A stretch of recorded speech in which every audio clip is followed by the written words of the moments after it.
This is Democracy Now! As we turn to continue to look at immigration.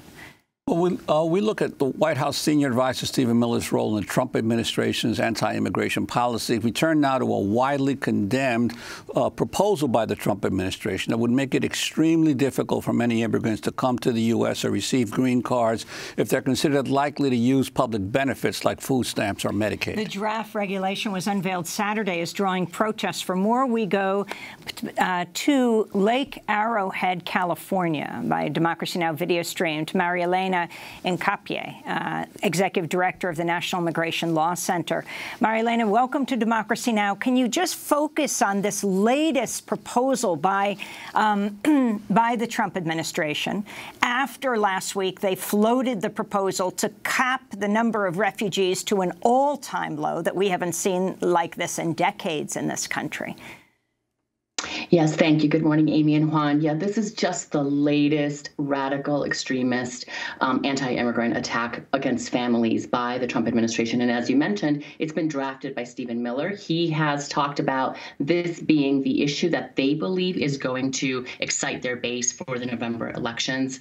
What this will result in is basically an expansion of the public charge definition, which has been used in our history to exclude people like Jewish refugees, including Catholics from Ireland and Italy. And here we are concerned about this proposed rule, which could affect millions of people in our country, children, their families, who are basically trying to make ends meet. How we live our life and how we contribute to our families and our community should be how we're judged in this country, rather than what we look like and how much money we have. This is basically a wealth test about who belongs in this country and who can come to this country.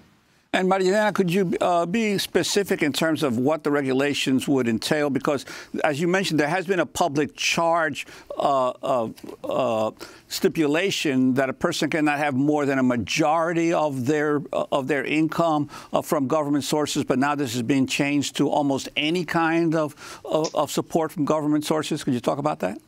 That's right, Juan. Yeah. So for decades now, the public charge definition is if you are an immigrant and you primarily depend on two types of programs, either long-term institutional programs or cash assistance. Here, they're trying to expand this to a range of programs, including food stamps, including housing supports like a Section 8 housing voucher, including the low-income subsidy for Medicare Part D. So again, we have 447 pages that we're still analyzing. The text of the rule hasn't been formally published yet on the Federal Register. When it does, which we expect to be any day now, a 60-day comment period will begin. And we urge everyone who's listening and watching your show today to please go to protectingimmigrantfamilies.org, which is the campaign website that we've set up, and we'll have templates in way everybody can comment on this, right? So physicians, psychologists, educators, state and local elected leaders, but especially immigrants who can tell their story. People like me, when we came in the 1970s,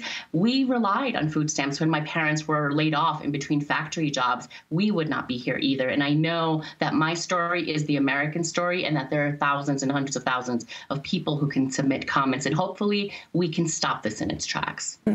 Marielena Incapie, we thank you so much for being with us, and of course we're going to have you back on to continue to talk about these issues and these regulations as they unfold. Marielena Incapie is Executive Director of the National Immigration Law Center. This is Democracy Now! When we come back, the sentencing of Bill Cosby. We'll talk about it in 30 seconds.